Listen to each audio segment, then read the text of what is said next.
extrae fondos que podrían ir a otras muchas actividades y fundamentalmente a la lucha contra la pobreza y a la conservación de la naturaleza. Yo en ese discurso había un sustrato de modelo econométrico, por así decirlo, con 18 ecuaciones, y proponía 4 clases de solidaridades. La anticrónica, que es un poco lo que podría suponer el gobierno económico mundial, prever las crisis, estar preparados para las grandes crisis, evitar situaciones como la del 29 al 33 que llevó a la Tercera Guerra Mundial, la Gran Depresión. No estamos en la perspectiva de una guerra mundial, pero hay continuos roces y armamentismos.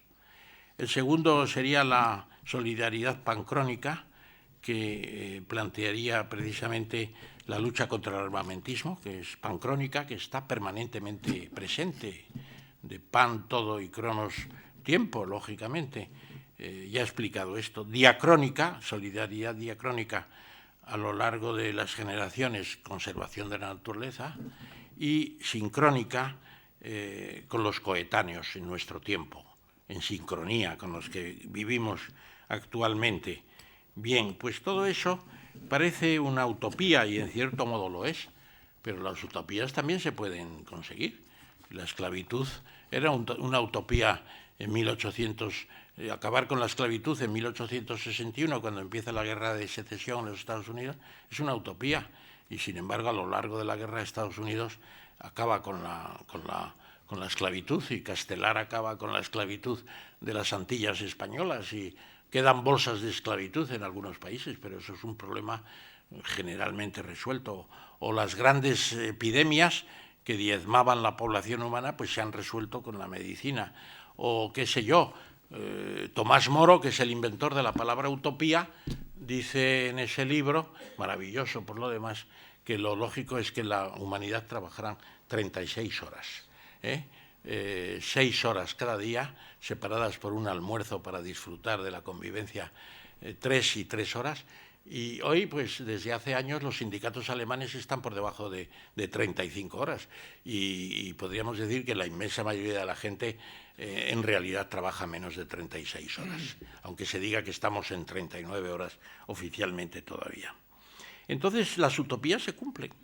Si se esfuerza, incluso una utopía que es acabar con el problema del deterioro de la capa de ozono, pues se estudió qué pasaba ahí, eran los clorofluorcarbonos, unas emisiones de gases, se suprimieron esos gases en la industria y la capa de ozono está mejorando a ojos vista. ¿Por qué no pueden cambiarse muchas de las tendencias desastrosas del clima que estamos observando en estos días? ¿Por qué no pueden cambiarse los criterios armamentistas? ¿Por qué no se puede establecer un principio de luchar contra las crisis? O finalmente, ¿por qué no puede haber una fase de solidaridad diacrónica? Todo eso puede existir. Y termino con estas palabras, precisamente. Víctor Hugo, en su previsión de que la utopía es la verdad de mañana. Eso decía el autor de tantas obras maravillosas. Y Lamartine decía que las utopías no son sino las verdades prematuras.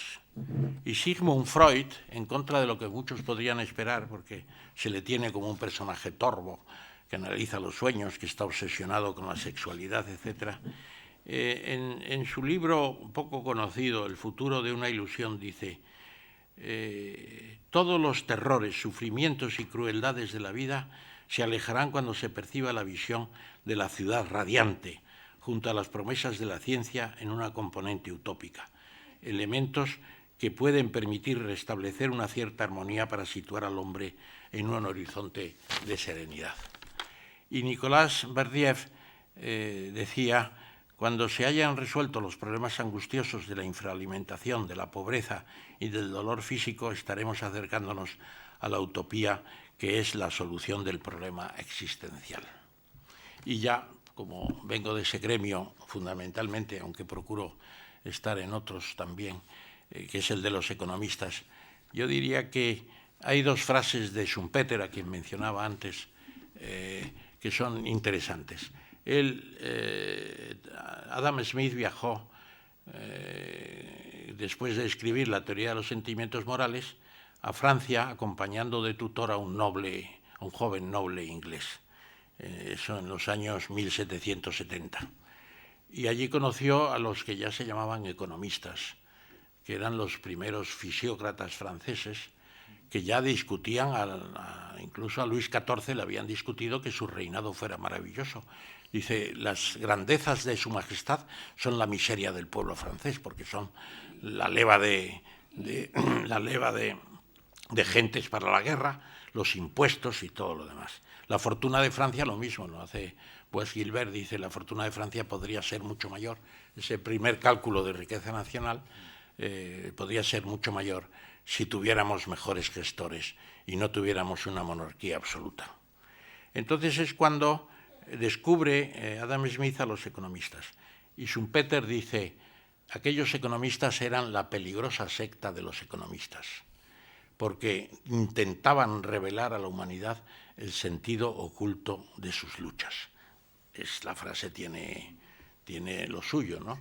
Y hoy diríamos que los que estamos más o menos implicados con mayor o menos esfuerzos en todo esto tendríamos que ser la peligrosa secta de los ecologistas y de sus asociados, no solamente ecologistas, sino especialistas de otras muchas materias, para prevenir precisamente de los males que se nos vienen encima, porque revelar a la humanidad el sentido oculto de sus luchas, los intereses que priman sobre los intereses generales. Eso creo que es interesante. Y la segunda frase es que la economía, decía un pensador inglés a finales del siglo XVIII, es una ciencia lúgubre, una ciencia que habla de la escasez, de la miseria, de todo esto. Bueno, pues la economía no es una ciencia lúgubre, puede contribuir mucho también a la mejora de esa situación si tiene unos criterios morales, unos criterios éticos, y no son precisamente abogados del poder los economistas que están al uso. Nada más y muchas gracias.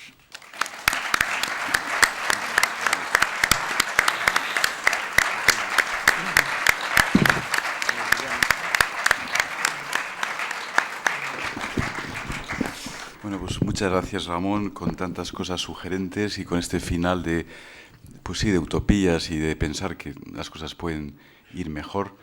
Y ahora, como el día pasado, como ayer, sería conveniente pues iniciar, aunque sea un turno de debate, un turno de preguntas y respuestas entre vosotros y nosotros, mejor dicho, y Ramón Tamames. Por lo tanto, dejo a vuestra... bueno, pues un poco... Sí, me parece muy bien, sí. Aquí, Santiago, Santiago, que por cierto estás... ¿Quién es? Santiago Peche. Que por cierto estás citado en este libro, Santiago. Luego sí, a ver. Santiago Peche. Adelante. Una pregunta. Para conseguir llegar a esa utopía de lo sostenible, el factor tan importante del progreso de la ciencia.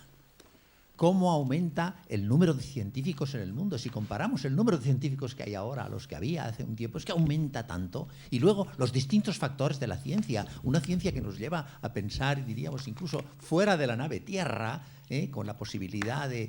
Este punto sería, creo, interesante alguna... Sí, sigue. Ya está. Terminado. Es que estaba buscando precisamente la página donde se te cita en este libro que tengo a punto de salir ya. Sí, esto es un anticipo. No sabía que fuese a salir, pero cuando le ha dicho, enseguida ha hecho el propósito de comprarlo inmediatamente. Bueno, fíjate, don Santiago, fíjate en que aquí hablo de su señoría como fundador de la Sociedad Catalana de Conflictología y miembro del grupo ad hoc de la Asamblea de Regiones de Europa, que redactó el texto de la Declaración Europea de Regionalismo. Bueno, pues yo creo que eso es una expresión de lo que tú mismo estabas diciendo ahora. Es que la comunidad científica, podemos por un momento asumir ese nombre tan pomposo y al mismo tiempo tan honroso, pues tenemos que tratar de conocer lo que se está haciendo en torno a los problemas que nos ocupamos y de los problemas que tratamos de ocuparnos. Hombre, yo creo que ahora tenemos unas facilidades increíbles en comparación con lo que era hace tiempo.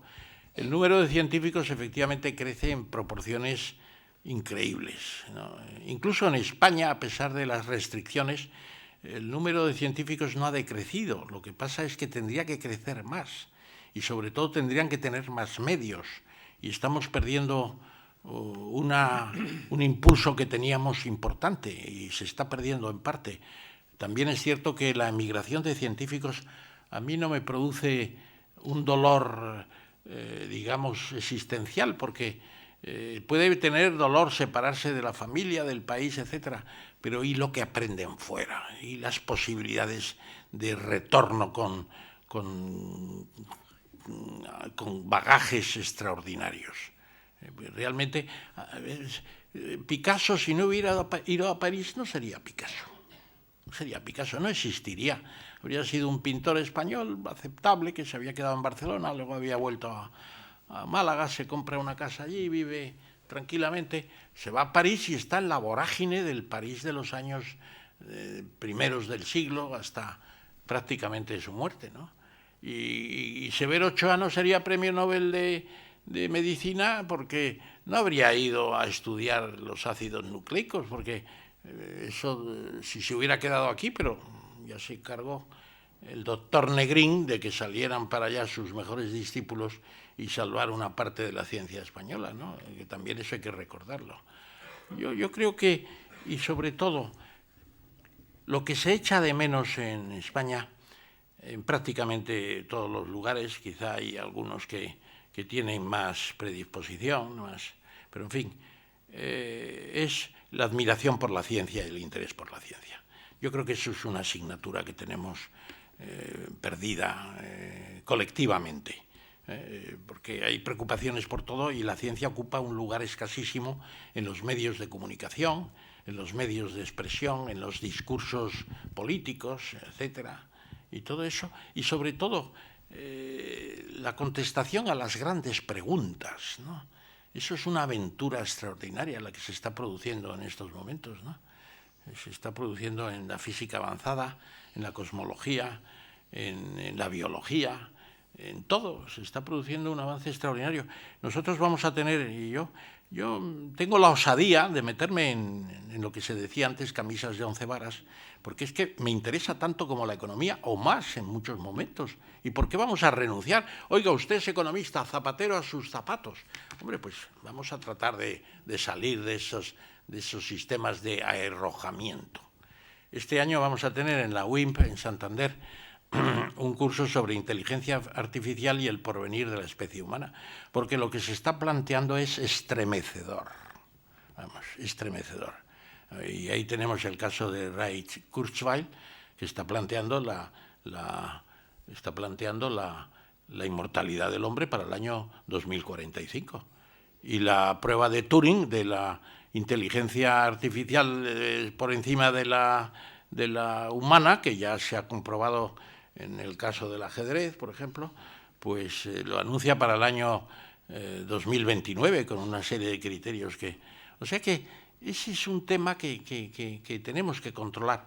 Y yo el otro día en la academia también, hablando de metafísica, porque tenemos ahí unos cuantos metafísicos muy ilustres, pues yo decía, bueno, pero esto de la metafísica está muy bien, pero... Y lo han dicho muchos filósofos recientemente, la metafísica tiene que ir ligada al progreso de la ciencia. El filósofo tiene que ser un comprendedor, no sé si historiador, estudioso de la ciencia. Es evidente, es evidente. No sé si contesté más o menos. ¿Sí? ¿Alguna cuestión más? Sí. Bueno, aquí y luego, ya les invito a apuntarse al curso cuando se anuncie por la UIMP. Sí. Días 30 de junio, 1 y 2 de julio. Perdón, ¿no será que es que Dios existe y se preocupa por la humanidad o es que no existe Dios? Sí. Precisamente esta mañana temprano, no voy a seguir con la copla, cogí mi caballo y me fui a pasear, ¿no? Esta mañana temprano, pues estaba yo, tengo un libro en proceso que se titula ¿De dónde venimos, qué somos, a dónde vamos? También la osadía es considerable, ¿no? Bien, pues estaba viendo un trabajo de Jorge Schlake, que es un periodista que se ocupa mucho de ciencia, vive en Barcelona, está publicando mucho, y recordaba lo siguiente. Dice, un día le preguntaron a Einstein, profesor, ¿usted cree en Dios? Dice, dígame primero qué clase de Dios tiene usted en mente, porque depende de cómo usted considera a Dios. Y evidentemente los estudiosos del tema, yo diría que incluso el Papa, pues ya la lectura del Génesis se hace simbólicamente. Es una lectura que se entendía especialmente y se comprendía y se aceptaba pues desde un pueblo de pastores nómadas hasta el siglo XVI, pero incluso Giordano Bruno ya ponía todo eso en duda en el siglo XVI, y Galileo 3/4 de lo mismo. Entonces, la idea de Dios es la que también ha cambiado, claro, ¿no? Es el Dios antropomorfo y del Génesis, etcétera, etcétera. Es otra entidad. Cuando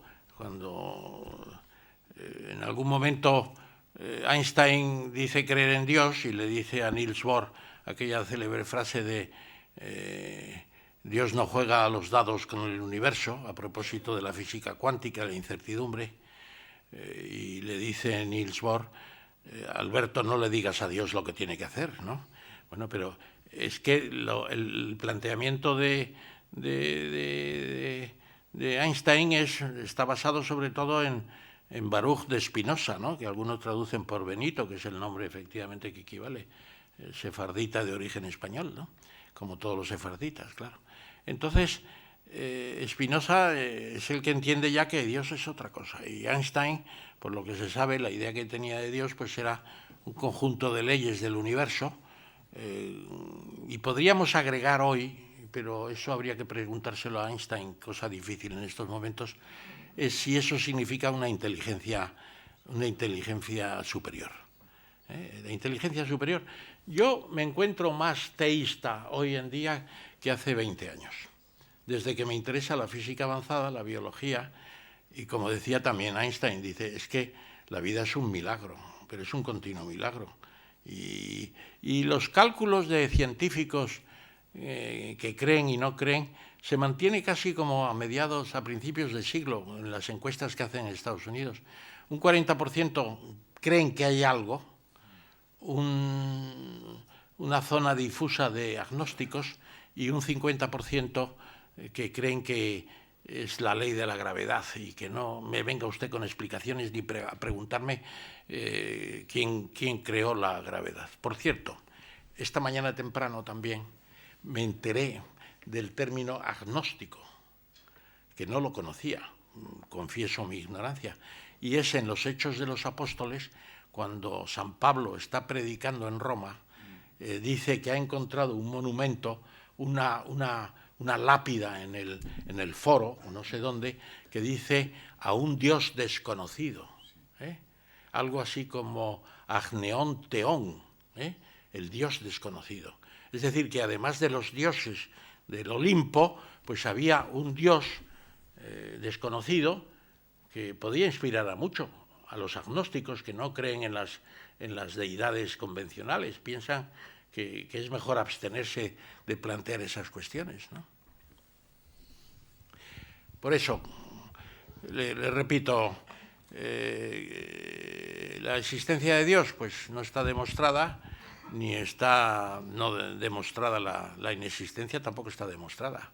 Bueno, y luego pues en estos momentos hay 400 científicos o 500, yo qué sé cuántos, que dicen que han tenido percepciones extrasensoriales, etcétera. El último es el doctor Eben Alexander, ¿no? que está haciendo mucha, digamos, promoción también de su libro, sobre sus experiencias muerto durante varias semanas en un coma profundo, etcétera, y manifiesta y es un catedrático de medicina de la Universidad de Harvard, ¿no?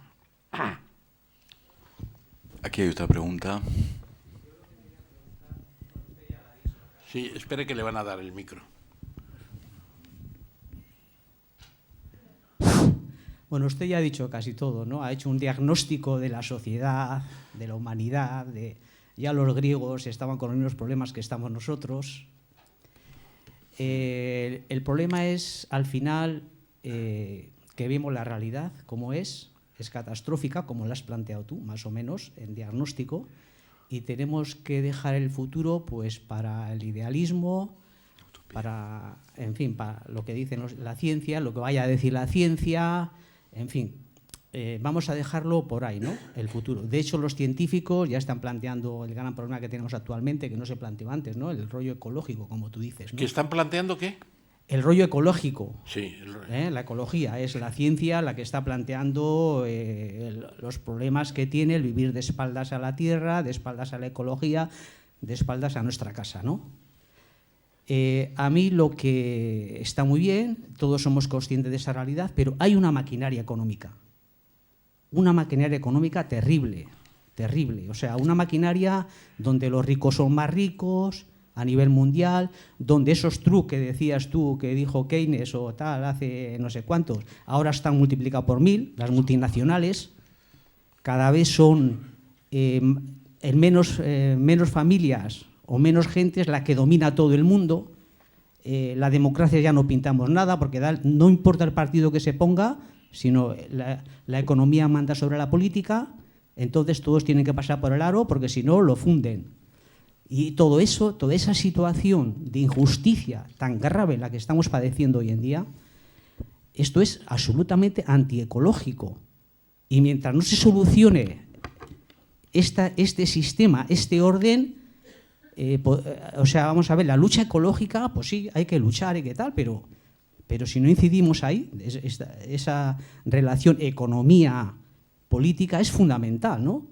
O el rollo de la emigración, o sea, ¿qué pasa con los emigrantes? Si no incidimos en la injusticia del sistema y tal, pues cada vez vamos más sectarios y más contra los emigrantes, o sea, porque cada vez nos va a meter más la pobreza. O sea, quiero decir que la economía es un tema central a solucionar, y dentro de todo este discurso tal, veo el mundo, o sea, yo soy un profano, pero ves el telediario, ves tal, ves cual y ves, ¿no? Los ricos más ricos, los pobres más pobres, un desmadre generalizado. Están esperando a que se deshiele el polo norte y el polo sur para entrar ahí, coger el petróleo, volver a destruir todo, o sea, es decir, ¿qué hacemos? ¿Qué hacemos, no? Nos quedamos ahí con la ética, nos quedamos ahí a ver qué dicen los científicos, pero es que o sea, una cosa es el discurso y otra cosa es la realidad. La realidad es terrorífica. Igual soy muy negativo, pero bueno, yo estoy completamente de acuerdo con toda la disertación que has hecho sobre la humanidad, ¿no? O sea, ahí no es contradictorio con lo que has dicho, ¿no? Pero me queda esa situación, ¿no? Sí, claro, es que el panorama es estremecedor, de alguna manera, visto así, ¿no? Luego seguimos viviendo, paseamos por ahí por la Concha, por los jardines cerca de la playa, luego nos vamos a tomar unos chiquitos, planeamos las vacaciones de Semana Santa, estamos pensando en el verano, los hijos, pues, y los nietos procuramos que desarrollen unas carreras buenas y si acaso fulgurantes, ¿no? O sea, la vida sigue. Lo que pasa es que la amenaza en muchos aspectos sigue aumentando. Es decir, en la lista del pensamiento único que les he leído, el consenso de Washington, no hay ninguna referencia al tema ecológico. No hay ninguna referencia a las posibilidades de un holocausto armamentístico. No hay ninguna referencia a la pobreza. Nada. Es un código de los prósperos. Es el código de los prósperos, y hay que decirlo. Por eso no hay que aceptar el pensamiento único. Pues es que luego, pues, en Extat, en el Foro Económico Mundial, pues siguen acudiendo a decir que luego tenemos la droga del crecimiento. La droga del crecimiento, pues que la eficacia de un gobierno es crecer, crecer, crecer. El PIB es el patrón único, por así decirlo. Cuando realmente hay un problema de distribución latente interno muy grave también. El deterioro de la distribución de la renta en España en los años de la crisis ha sido dramático, dramático. Bueno, y podríamos decir pues que incluso los más conspicuos economistas, a los que usted se ha referido más o menos indirectamente por la preocupación económica, pues como Paul Samuelson, que es el primer premio Nobel único, y el segundo, porque el primer premio Nobel del año 69 se lo dieron a 3 economistas. Es el máximo que se puede dar el premio Nobel a 3 personas. Pero el siguiente, el único, se lo dieron a Samuelson. Y Samuelson, que no era antinorteamericano, porque vivía en Estados Unidos y era una eminencia respetada por todos, decía en unas frases durante el comienzo de la crisis, unos meses antes de morirse, quizá lo dijo porque sabía que se iba a morir, dijo: Estados Unidos no es una democracia, es una plutocracia. Porque incluso cuando vamos a votar, votamos lo que nos dicen los medios. Y no nos hemos sublevado ni los que están abajo ni las clases medias contra la nomenclatura que tenemos. Bueno, es una nomenclatura también, claro. Bueno, pues eso son unas inercias poderosas. Claro, sí, esas inercias, también lo decía Marx, la estructura es el conjunto de relaciones de producción y de cambio, en una infraestructura, hay una superestructura con las instituciones, y de ahí emanan las ideologías. Y las ideologías son el pensamiento único en este caso, claro. El pensamiento único ya se procura que se hable lo menos posible de ecología, lo menos posible de pobreza, lo menos posible de armamentismo, etc. Incluso el caso de Obama es bien triste. Se presentaba como una renovación de los Estados Unidos. ¿Y en qué está acabando? En lo mismo de todos, en lo mismo. El problema es el presupuesto, la deuda tal, la no sé cuántos, las empresas norteamericanas potenciarlas, continuar 2 guerras y plantearse el tema de Rusia en unos términos que quizá no sean los más inteligentes, etcétera, etcétera. Bueno, pues es que las inercias son muy poderosas, claro. Cuando cambian las cosas es cuando la ideología dominante cambia. Pero claro, predicar todas estas cosas pues es muy difícil. Hay muchos libros por todas partes hablando de esto, del gobierno mundial, de la solución de los problemas. Está técnicamente soluble todo, pero los que están en el machito, en el sistema, pues se niegan a cambiarlo. Y yo no iba a decir ahora, iba a decir, es razonable que no quieran cambiar porque están muy bien y se exponen a dejar de estar bien. Pero evidentemente eso tiene que ser una presión popular extraordinaria. En la campaña europea que vamos a tener, ¿de qué se va a hablar? Se va a hablar pues de 4 cosas, y los problemas fundamentales están todavía por percibirse, ¿no? Esa es la cuestión. Tiene usted toda la razón. Las cosas empezarán a mejorar cuando se pongan tan mal que se vea que estamos entrando en la zona irreversible. Y yo creo que en el tema del cambio climático va a ser en los próximos 5 años. Bueno, vamos a ver. Perfecto. Bueno, pues ya son las 9 de la noche, yo creo que es una hora muy prudente. José Mari, si quieres terminar, pues terminamos. Gracias, Ramón, por todo. Eskerrik asko y ya está. ¿Quieres decir algo?